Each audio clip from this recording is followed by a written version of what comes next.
Hello everyone.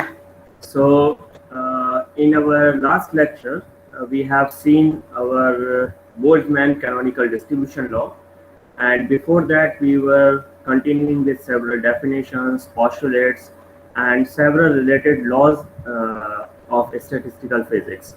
Now, today we will move to different branches of statistical physics depending on different particles. Okay, and first, today we will focus on Maxwell-Boltzmann energy distribution law.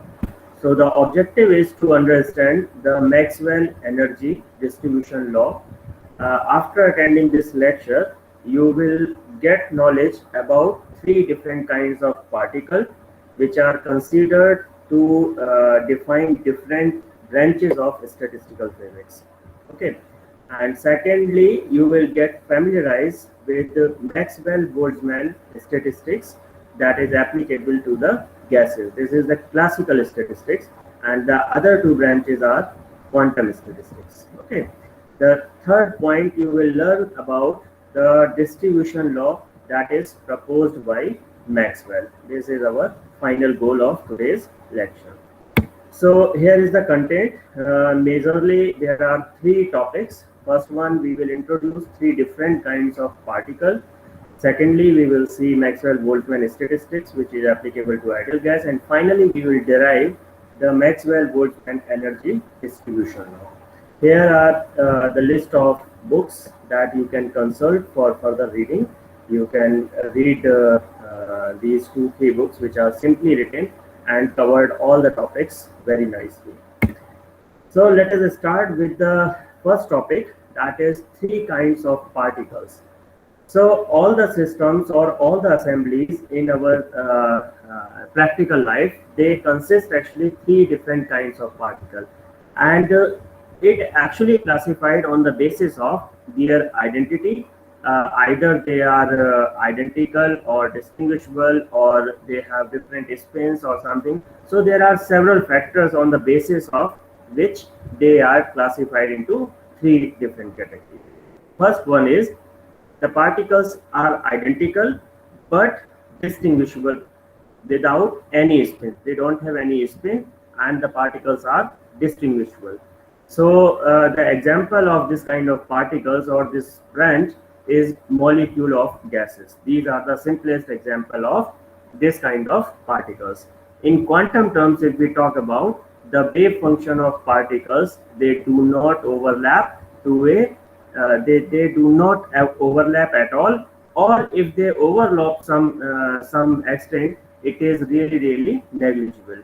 So the first kind of statistics, the Maxwell-Boltzmann distribution function, that is holds for such particles. That is good to observe for such particles. That is good to apply for such particles. Okay, this is the classical way of representation. Then secondly, we come to the second category, that is valid for identical particles, but these particles are indistinguishable. We cannot separate these out from each other. And also there is one factor of spin.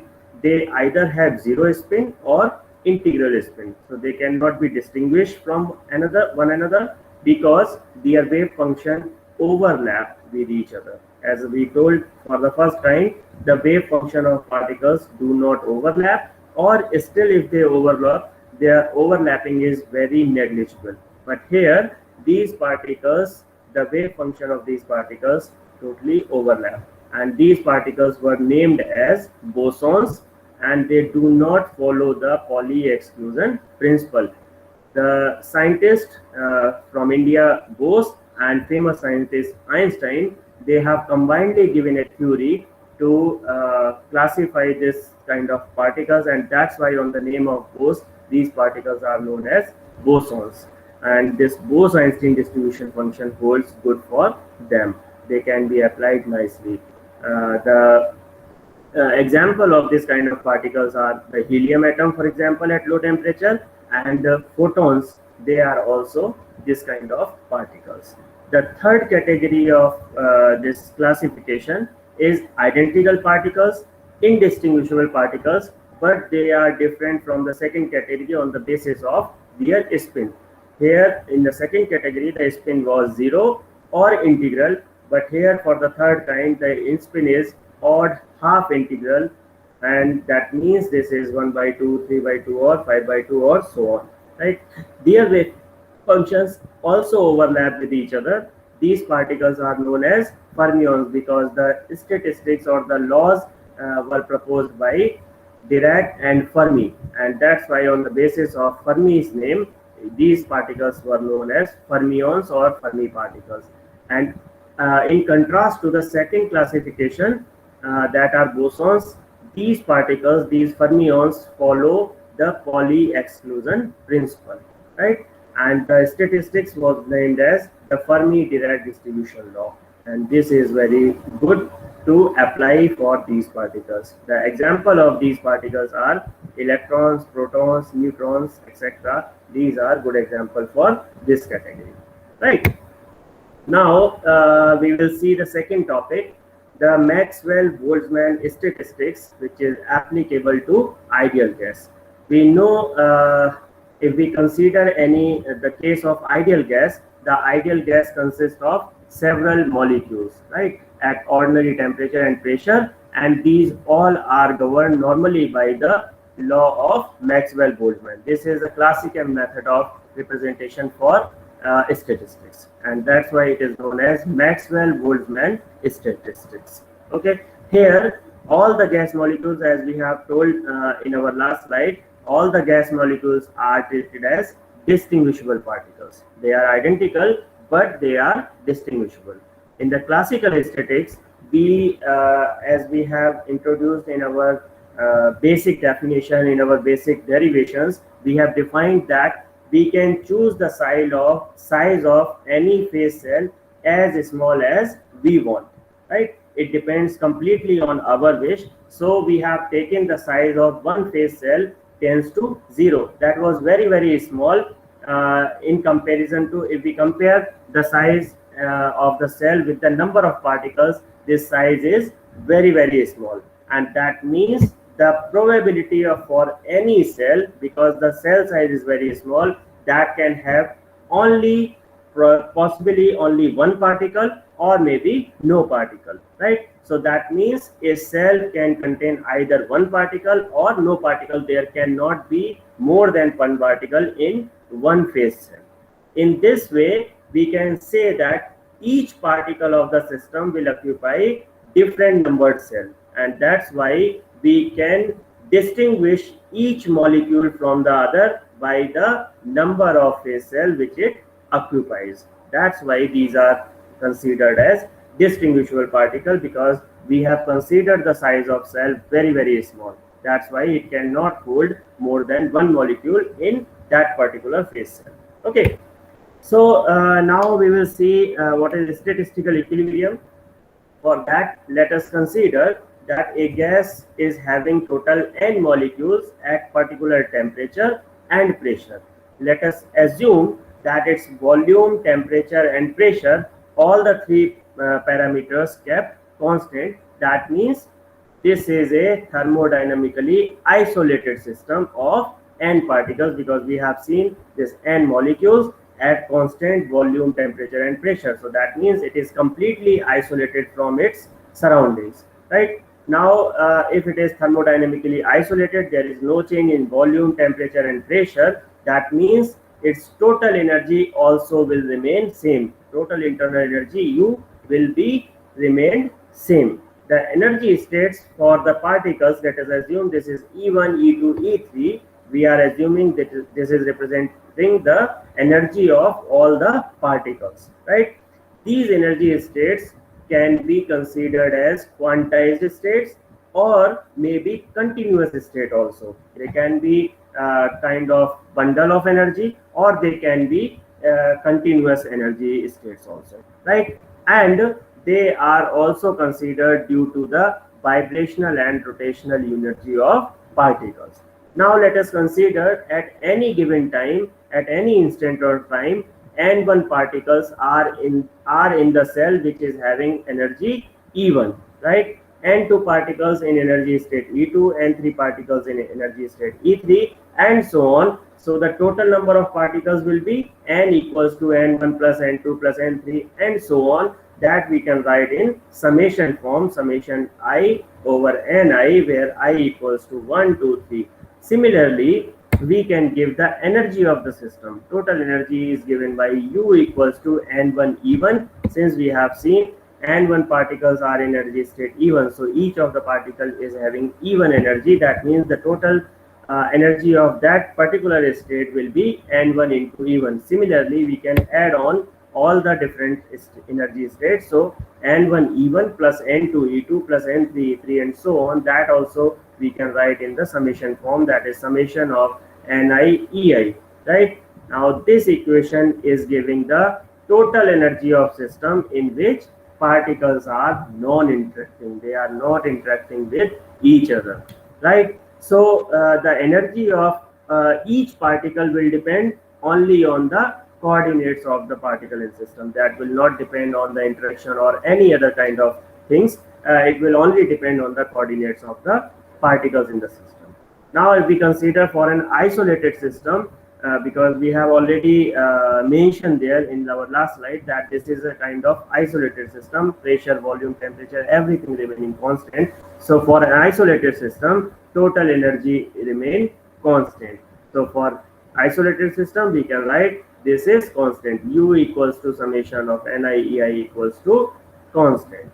Right, so the system is isolated, energy remains constant, but actually the molecules of gas collide with each other, and also not only with each other but also with the system walls, or the gas in particular box or some container, they collide with the walls of container also. That's why the number of molecules always changes from one energy state to another state.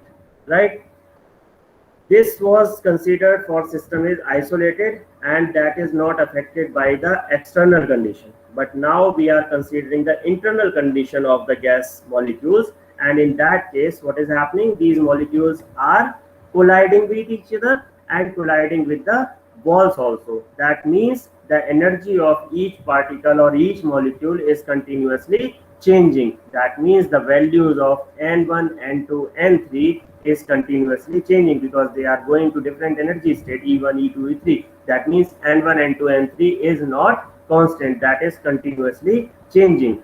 So that means for each microscopic state of the system, there is particularly most favored distribution, that is somehow we can say that is a state of equilibrium or something.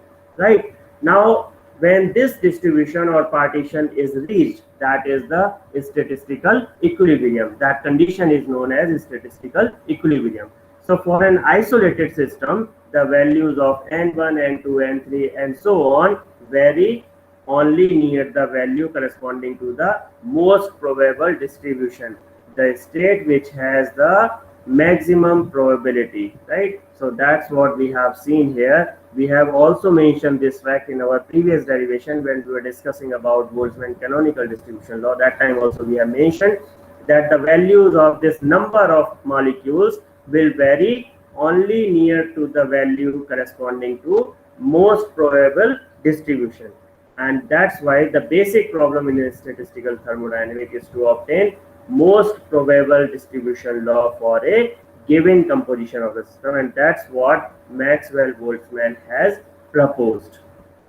Okay, now let us consider that all the particles of system, they are distributed among k energy levels, and that is given by E1, E2, Ei, Ek and so on. Right, now let us consider that N1, N2, Ni, Nk are the number of independent quantum states that are associated with the each energy level. Right, now if we consider our postulate which we have proposed for statistical physics, according to that, because the total number of particles n equals to n1 plus n2 plus n3 plus so on, ni plus so on, nk, or we can write in summation form, that is our equation number 1. And since the force of interaction between particles are also negligible because this is ideal gas, we are considering we have U equals to N1 E1 plus N2 E2 plus N3 E3 and so on, Ni Ei plus so on, Nk Ek. Now if we take differential of equation 1 and 2, what we get is dn equals to summation of dni equals to 0 because the total number is constant, and du is also summation of ei dni equals to 0 because the total energy of the system also remains constant. So differential will be 0. Now from all these discussion, we know that the set of occupation number, that is n1, n2, n3 and so on, is a possible mode of distribution of the particles among all the energy levels, and that actually defines the micro state of the system. In what state each particle is occupying, that defines the micro state of the system.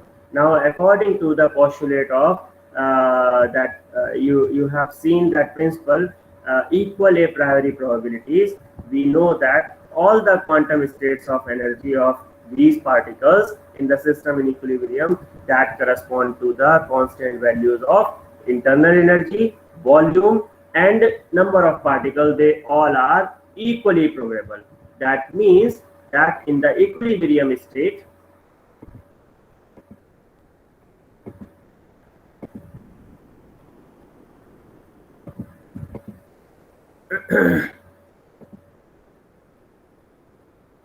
that means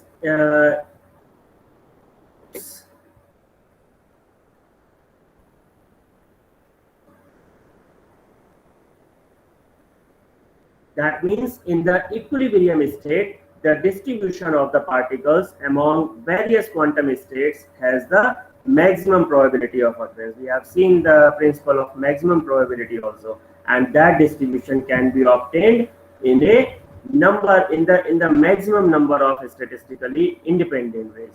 Okay, now we will consider it in different energy state, and we will count the Maxwell-Boltzmann statistical count. So for that, let us count the total number of independent ways, that is given by W, for the distribution of particles among different quantum states, that is corresponding to the set of number n1, n2 and so on, and finally we will determine the set of number for which W is maximum, the probability is maximum, because we are interested in the state of maximum thermodynamic probability. Okay, so let us start to consider Maxwell-Boltzmann statistical count.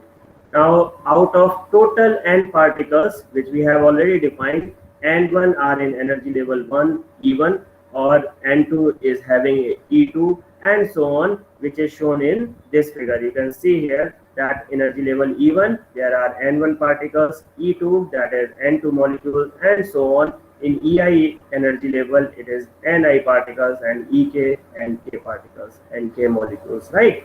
So now we have to find the number of ways in which these N1 particles can be chosen from all these N distinguishable particles. We have total N distinguishable particles. Now we have to choose how many ways are there so that N1 particles can go into this energy level, right? So for the first energy level, since we have all N particles, N molecules free, they are free to move in any energy level. So that means the number of ways of choosing the first particle will be equals to capital N. That is the total number. Now, if once one particle goes to some particular energy level, the number of ways for choosing the second particle will remain to N minus 1. Similarly, the number of ways of choosing will be reduced down when we move to third, fourth, and so on, N1 particle for so on.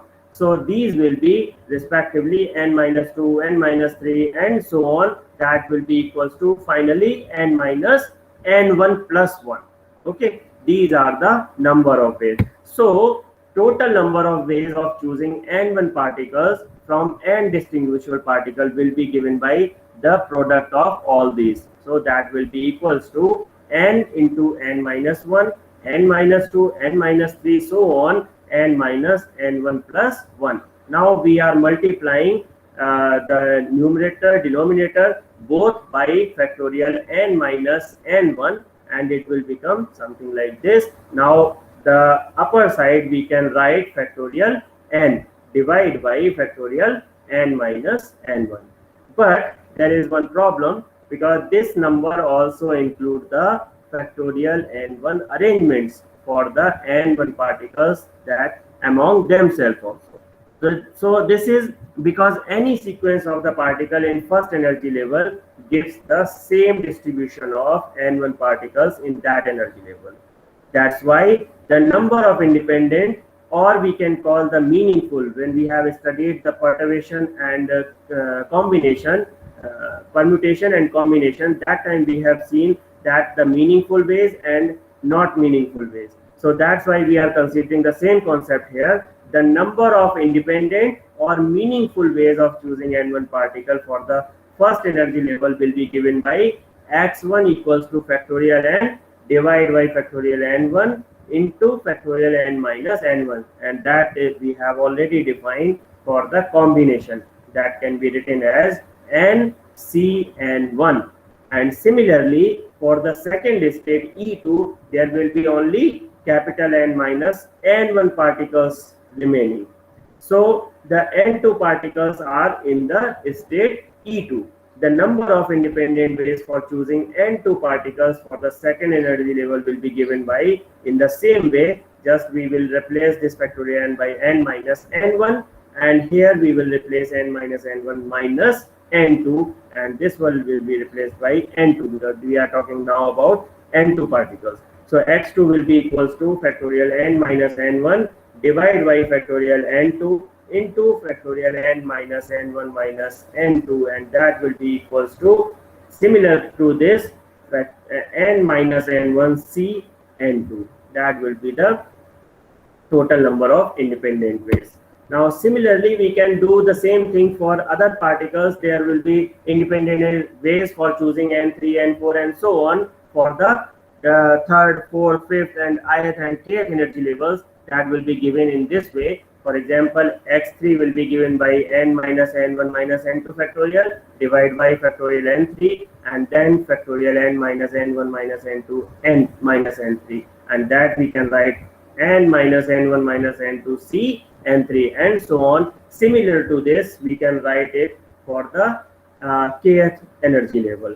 This will be xk equals to n minus n1 minus n2 so on, and k minus 1 c n, right? So we know these numbers are completely independent from each other. So the number of distinctive way of obtaining the distribution of these particles among energy levels will be given by total equal x equals to multiplication of all these. That means x1, x2, x3 and so on, xi, xk. And when we multiply with each other, the upper term will be cancelled out from the previous term, and the final answer will become x equals to factorial n divided by factorial n1, n2, factorial n2, factorial n2 and so on, factorial nk. Okay, this is the number of distinct ways. Now this is the number of distinct ways. Now second thing, we have to find the number of independent ways in which the particles can be distributed in the various energy levels among different quantum state of that particular level. Now for example, for this we can consider that ith energy level we are talking about. Now this ith energy level contains total ni particles, okay, and these ni particles has to go gi quantum state. Each energy level has different different quantum state, and that quantum state is defined as gi. For ith level it is defined gi. If it is first level, then it will be g1, g2 and so on, right? Now each of these ni particles can be in any of these quantum states. Ni can be distributed in any of this gi state. So that means there could be gi independent choice for the first particle to go in the any one of quantum state, right? Now for each of these choice there will be gi choices for the second particle and so on, as there is no restriction of number of particles to be occupied in any quantum states, like unlike to Pauli exclusion principle in quantum statistics. We do not follow Pauli exclusion principle here in this distribution law. So that means there are total Gi superscript Ni ways of arranging Ni particles among Gi quantum states that is available in ith level, right? Each of these arrangements is a separate independent way of distributing these particles among all these Gi quantum states. So that means all the quantum states belong to all the energy levels. If we consider all these, the total number of ways of arranging all these particles, Ni particles in Gi quantum state, will be given by W equals to factorial n divided by factorial n1, factorial n2, factorial n3, and so on, factorial nk into G1 n1 into G2 n2 into so on Gk nk. Now we are writing a total product of these. It will give in W equals to factorial n, total product of Gi Ni divided by factorial Ni. That is our equation number 6. Now, since we know that the most probable distribution of particle among the energy state in equilibrium will be where the probability of occurrence is maximum, and for consideration of maximum we always do differentiation of the of that particular quantity, so for which W is maximum, and we are not considering directly W because considering the logarithmic of that quantity is much easier for the mathematical point of view. So for mathematical convenience, we are considering taking log of this W. So if we take log W, that should be, the differentiation of log W should be 0. So the condition for maximum is given by differential of log W should be 0, where W is the function of n1, n2. We have seen here W is a function of n1, n2, n3, and so on. So we can write d log W equals to del log W upon del n1 into dn1, del log W upon del n2 dn2, plus so on, del log W upon del nk dnk. And that we can write in the summation form again, summation I equals to 1 to k of del log W upon del Ni into dni.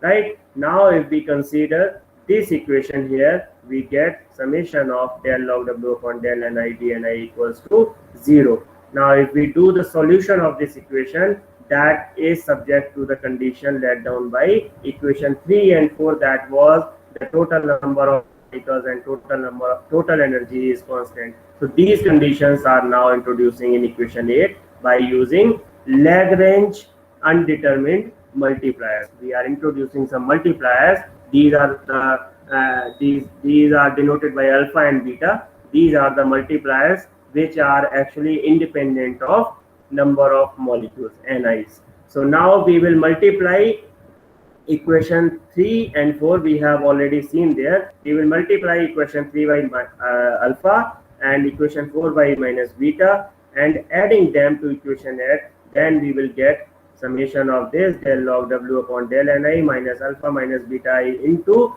dni. That was the third equation, was summation of summation of dni equals to 0. That we have multiplied by minus alpha and it become minus alpha dni. The fourth equation was about the energy, that was summation of ei dni. So we have multiplied it by beta minus beta, so it will become together, and the total since these are independent completely, we can write it together, and that will be equals to 0. Now if we are considering the maximum value of log W, equation 9 should be true for the magnitudes of individual increment dni, right? So all the values, the term in the bracket should be 0. These terms should be 0, and we can write del log W upon del Ni minus alpha minus beta I equals to 0. Now we will derive the general form. We will write the general form. So if we take the log of equation number 6, we have written before, it will become log W equals to log factorial n plus log of total product of Gi Ni upon factorial Ni. So we can change it, because this is log, we can change it into sum. So log W equals to log factorial n plus summation of I of Ni log Gi. Since Ni, we will take log, so Ni log Gi minus factorial Ni will also be under log. So minus log factorial Ni.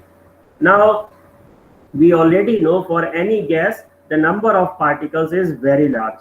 That means we can consider, we have already used before for some derivation, that we can approximate this factorial n factorial ni term by Stirling theorem. So by applying this Stirling theorem for this factor and this factor, it will become log w equals to n log n minus n, plus under summation it will be ni log gi minus ni log ni plus ni. Since it is minus ni and minus minus will become plus, so it will become plus ni. Okay. Now, if we differentiate this equation 12 partially with respect to ni, and we should remember here that the partial derivation of that term should be 0 except the ith term. So that means, because we are differentiating it with respect to ni, all other term will be 0. It will be the nith or the ith term will be giving the differentiation only. So del log w upon del ni equals to minus log of ni gi. Now if we substitute this value in our equation number 10 here, we will get minus log ni gi minus alpha minus beta ei equals to 0. If we rearrange this, we get log ni gi equals to minus alpha minus beta ei, or we can find ni upon gi equals to e to the power minus this one, and ni equals to gi into e to the power minus alpha minus beta ei. If we separate these separately, then ni equals to gi e to the power minus alpha e to the power minus beta ei, and this equation is known as Maxwell-Boltzmann energy distribution law in general form. Here it is to remember that e to the power minus alpha is equals to a, that is equals to n by z, where z is the partition function and beta is given by 1 upon kt, which is Boltzmann constant. So using these relations, we can write equation 13 as ni equals to n upon z into gi into e to the power minus ei upon kt. Okay, this is another form of Maxwell-Boltzmann energy distribution law. Now, the general energy distribution function FEI is nothing but the average number of particles per quantum state of ith energy level, right? And that can be given by FEI equals to ni upon gi. Now substituting this value of ni gi from the previous equation, we get FEI equals to e to the power minus alpha into e to the power minus ei upon kt. Now we are considering this Maxwell-Boltzmann energy distribution function for an ideal gas. Okay, if we consider that these all energy levels which we have defined already, these are very close to each other. So that means the number of particles NEDE whose energy lies in the range of E and E plus DE will be given by NEDE equals to FE into G into DE, where GDE, this term represents the number of quantum states available in between the energy level E and E plus DE. So for the ideal gas, we are considering, we will derive it afterwards. For now we are considering the value directly. E to the power minus alpha equals to n upon v into h square upon 2 pi m kt to the power 3 by 2. This e to the power alpha is known as degeneracy parameter, and that will be calculated in our another lecture, because this is a separate topic. Now if we substitute this value in equation number 15, then what we get? We get the Maxwell-Boltzmann energy distribution function for an ideal gas. So Fe will equals to n upon v into h square upon 2 pi m kt to the power 3 by 2 into e to the power minus e upon kt.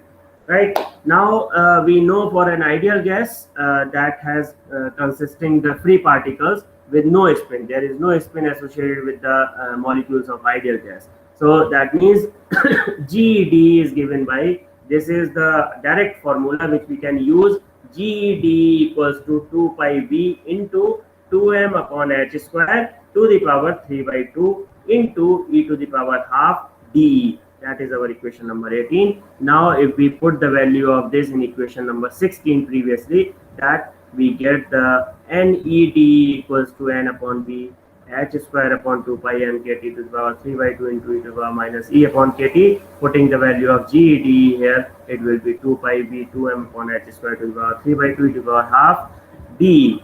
Right, now solving this equation, we get final expression as NED equals to 2 pi upon under 2n upon under root pi into 1 upon kt to the power 3 by 2 e to the power half into e to the power minus e upon kt into d. This equation is Maxwell-Boltzmann energy distribution law for the particle of an ideal gas. Okay, now this is all for today's lecture. Now we will solve some quiz question and we will see what we have learned today. So the first question is, phase space is a 3-dimensional space, 4-dimensional space, 5-dimensional space, or 6-dimensional space? What is the right answer? Since phase space is a combination of position space and momentum space, so each of them has 3 dimensions. So jointly, phase space will have 6 dimensions. That's why the right answer is option D. It is 6-dimensional space. The second one is Maxwell-Boltzmann statistics cannot be applied to atoms, molecules, photons, or lattice.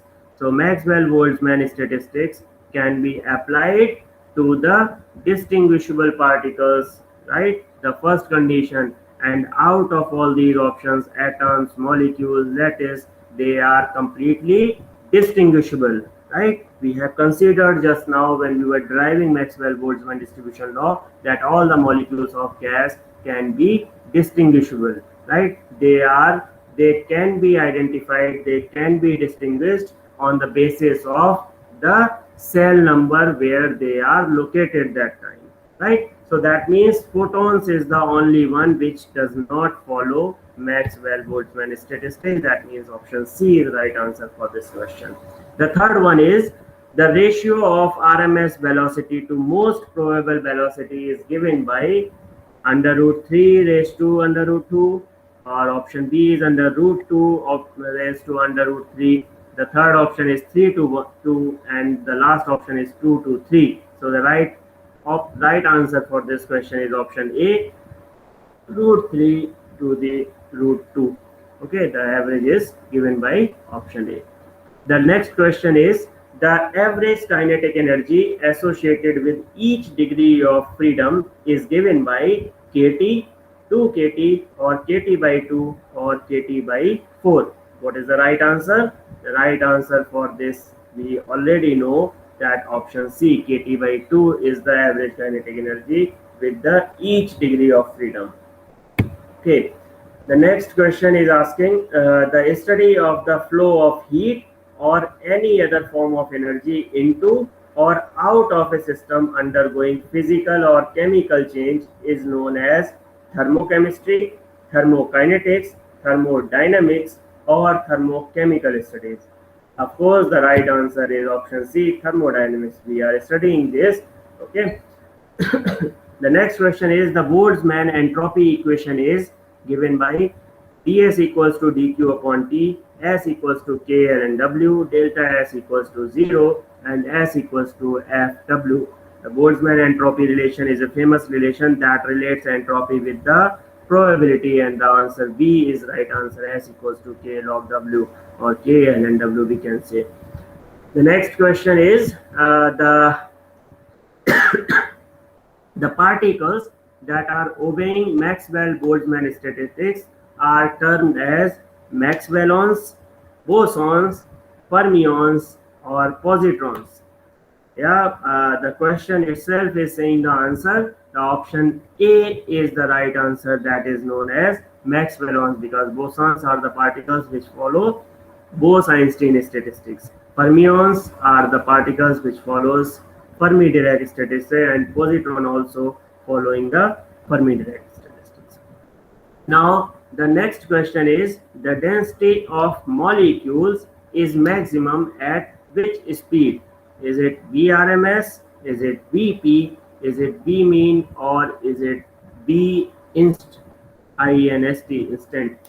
So what is the right answer for this question? The right answer is option B. This is Vp is the speed where density of molecules is maximum. Now the next question is, the kinetic energy of the particle is dependent on temperature only. This statement is right or wrong? So we have studied it several times in our last several lectures that kinetic energy of particle is of course dependent on temperature. So the right answer for this question is option A. The last question for today's quiz is, what is the kinetic energy of 2 gram of oxygen at minus 23 degrees centigrade? So we calculate this, the kinetic energy, we can calculate, and the right answer I am telling you right now, the right answer is option B. It is 194.86 joule. Okay, that's all for today's lecture. I hope everything is clear and you have understood all the concept nicely.